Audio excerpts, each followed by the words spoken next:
আসসালামু আলাইকুম। এটা হচ্ছে চাল। আমি 20 মিনিট ভিজিয়ে রাখবো এই চালটা। আর এটা হচ্ছে রসুনটা আমি চালের মধ্যে দিয়ে দেব। এভাবে কুচি কুচি করে কেটে দিয়ে দেব।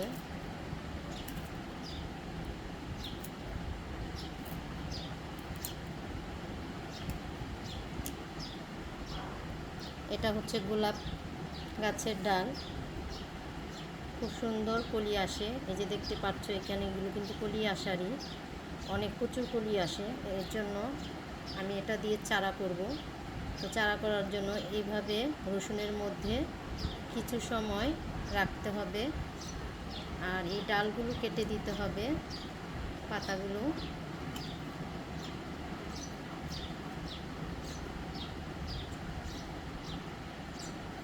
এখন আমি গ্লাসটার মধ্যে, কাচের গ্লাস নিলে ভালো হয়, এটার মধ্যে আমি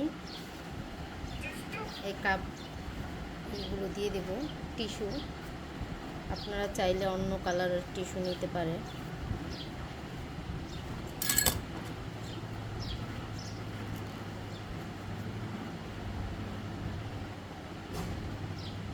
এখন আমি এটার মধ্যে ভেজানো চালের পানি এটা ঢেলে দিব। এই যে রসুন আর চাল, এখন এই পানিটা আমি শুধু দেব।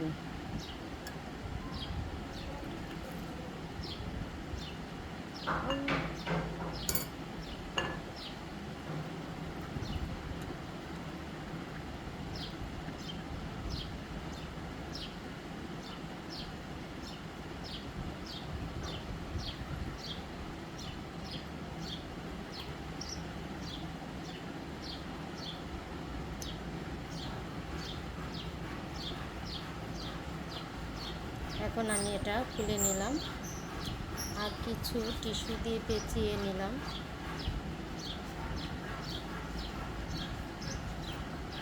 এটা আমি কেটে নেব কিছুটা অংশ।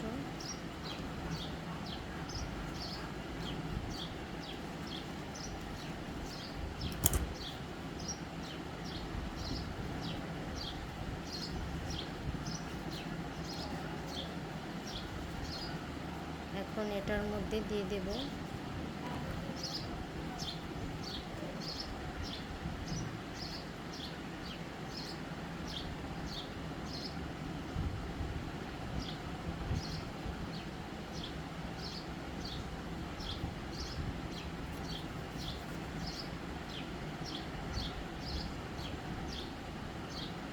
তো একই প্রসেসে আমি আর 2টা ডাল দিয়ে দিলাম।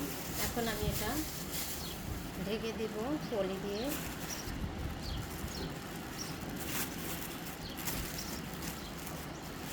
এইভাবে ঢেকে আমি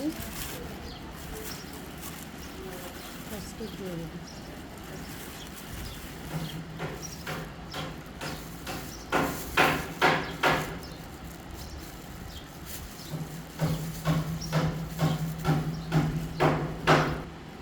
এখন আমি এটাকে এইভাবে প্লাস্টিক দিয়ে দিলাম। এভাবে গোলাপ চারা করা যাবে। 7 দিন সময় লাগবে। 7 দিন পর আমি খুলে দেখাবো কী অবস্থায় আছে।